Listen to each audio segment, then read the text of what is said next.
যারা আমার এই আলোচনা দেখবেন তারা সবাই সুস্থ মানসিকতা সম্পন্ন এবং চিন্তাশীল মানুষ বলেই আমি বিশ্বাস করি।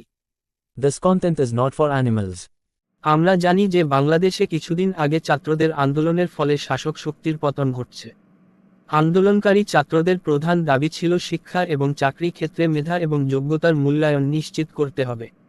ছাত্রদের এই যৌক্তিক দাবির প্রেক্ষিতে শুরু হয় ছাত্র আন্দোলন। বাংলাদেশের শাসক শক্তি এই ছাত্র আন্দোলন নিয়ন্ত্রণ করতে পুলিশ বাহিনীকে ব্যবহার করে।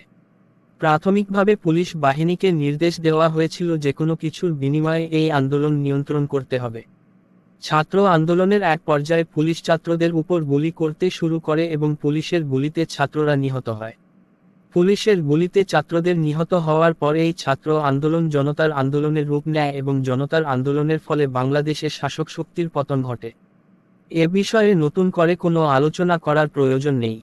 এই আলোচনা মূলত আমার মূল আলোচনার পটভূমি ব্যাখ্যা করতে গিয়ে করতে হয়েছে।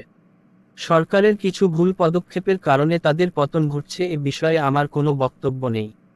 দেশের সাধারণ জনগণ এই ছাত্র আন্দোলনের পর একটা সুন্দর দেশ গঠনের স্বপ্ন দেখতে শুরু করেছিল। দেশের জনগণ ছাত্রদের বিশ্বাস করেছিল।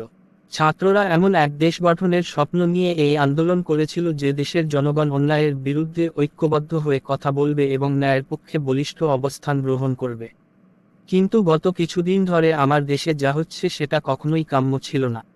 শিক্ষা জাতির মেরুদণ্ড, শিক্ষা ছাড়া মেধার বিকাশ সম্ভব না। কিন্তু এই আন্দোলনের পর আমরা শিক্ষকদের লাঞ্ছিত হতে দেখেছি।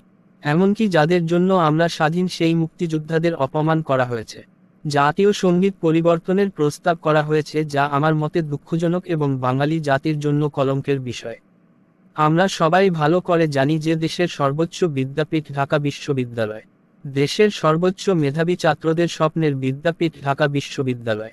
সেই ঢাকা বিশ্ববিদ্যালয়ের একটা হলে মানসিক ভারসাম্যহীন একজন মানুষকে খাবার খাওয়ানোর পর যেভাবে শারীরিক নির্যাতন করা হয়েছে এবং এই নির্মম নির্যাতন সহ্য করতে না পেরে নির্যাতনের এক পর্যায়ে সেই মানুষটা মারা গিয়েছেন।